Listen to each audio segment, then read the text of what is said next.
আসসালামু আলাইকুম। আজকে আবারও চলে আসলাম নতুন একটি ব্লগ ভিডিও নিয়ে। সবাই কেমন আছেন? দেশ এবং দেশের বাইরে যে যেখান থেকে আমার ভিডিওটি দেখতেছেন সবাইকে জানাই স্বাগতম। আজকে আমি রান্না করব একদম গ্রামীণ স্টাইলে ডাঁটা দিয়ে চিংড়ি মাছের তরকারি। এখন আমি এখানে একটা পাটার মধ্যে পাটার মধ্যে আমি কিছুটা আদা রসুন আর জিরা বেটে নেব। তো আমার বেটে নেওয়া হয়ে গেছে। এখন আমি একটা কড়াই চাপিয়ে দিয়েছি চুলার ওপরে, আর সেখানে আমি কিছুটা পেঁয়াজ আর মরিচ ভেজে নিতেছি। তার সঙ্গে দিয়ে দিলাম আমি কিছুটা চিংড়ি মাছ। চিংড়ি মাছ যারা পছন্দ করেন না তারা তরকারিটা অ্যাভয়েড করবেন, কারণ চিংড়ি মাছে ম্যাক্সিমাম মানুষের অ্যালার্জি থাকে।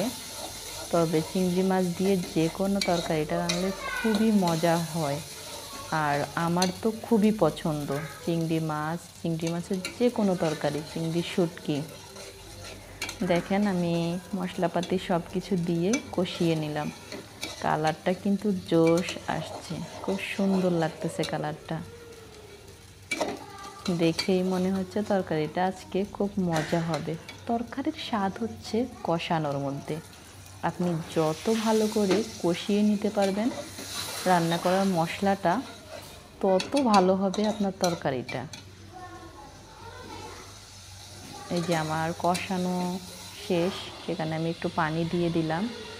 এই যে এখানে কেটে রেখেছি আমি ডাঁটা আর কয়েকটা আলু দিলে খাবারের টেস্টটা মনে হয় যে আমার কাছে বাড়ে। আর আমার যেহেতু ছোটো বেবি আছে, তাদের খাবারের জন্য আলুটার প্রয়োজন, তাই আমি ম্যাক্সিমাম তরকারির মধ্যেই আলুটা দিয়ে দিই। এই যে আমার কষানো শেষ, এখন আমি এই ডাঁটা আর আলুটা দিয়ে ভালো করে কষিয়ে নেব আবারও। ডাঁটার কালারটাও খুব সুন্দর, ডাঁটাটা একদম সতেজ ছিল, তো তাই তরকারিটাও খুব মজা হবে মনে হয়। এদিকে আমার কষানোটাও প্রায় শেষের দিকে, এখন আমি সেদ্ধ হওয়ার জন্য ঝোল দিয়ে দেবো। তো গাইস, আমার ভিডিওটি যদি আপনাদের ভালো লেগে থাকে অবশ্যই একটা লাইক করবেন, একটা কমেন্ট করবেন, আর যদি পারেন একটা শেয়ার দিয়ে দেবেন।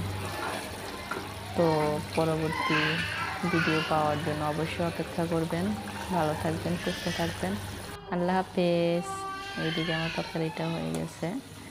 ওকে, আল্লাহ হাফেজ। সবাই ভালো থাকবেন, সুস্থ থাকবেন। আসসালামু আলাইকুম।